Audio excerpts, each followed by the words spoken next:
Praise the lord. ఈరోజు జనవరి 1వ తారీఖు 2025వ సంవత్సరం బుధవారం. Wish you happy new year.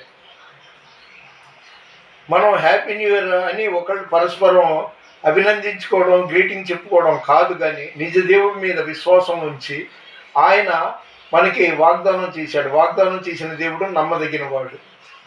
Mark 11:24 ప్రకారం మనం ఏమి అడిగింది అది జరిగి ఉన్నట్టు ఈ కొత్త సంవత్సరం నాకు అన్ని దీవెనలు జరుగుతుంది, అన్ని మంచి జరుగుతుందని మనం విశ్వసించాలి. సరే, యెషయా 43వ అధ్యాయం 19వ వచనంలో, ఇదిగో నేనొక నూతన క్రియ చేయుచున్నాను, ఇప్పుడే అది మొలుచును, మీరు దాన్ని ఆలోచింపరా అని దేవుడు అడుగుతున్నాడు. అదేవిధంగా యెషయా 40:31లో, యెహోవా కొరకు ఎదురు చూచువారు నూతన బలమును పొందుదురు, నూతన క్రియలు చేయుచున్నానని నీవు సెలవీయగా, నా ఎడారి జీవితమే సుఖ సౌఖ్యము కాగా, నారణ్య రోదన ఉల్లాసముగా మారిపోయినే, నారణ్య రోదన ఉల్లాసముగా మారిపోయినే, కృపా సత్య సంపూర్ణుడా, సర్వలోకానికే చక్రవర్తివి నీవే యేసయ్యా, నా సన్మానానికే మానీయుడవు నీవేనయ్యా.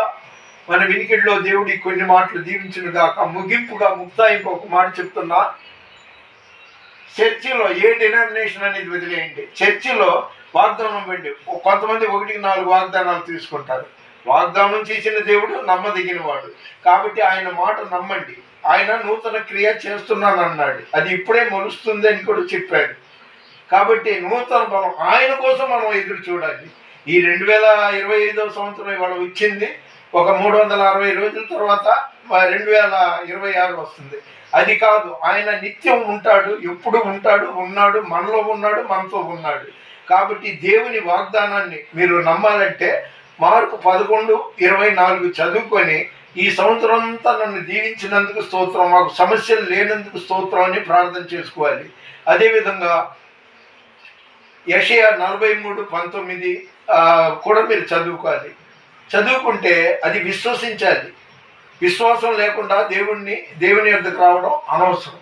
కాబట్టి దేవుని యందు మనం ఉండాలి, మనతో దేవుడు ఉండాలి. అంతేగాని 2025వ సంవత్సరం మనతోటే ఉంటుంది అనుకోవడం పొరపాటు.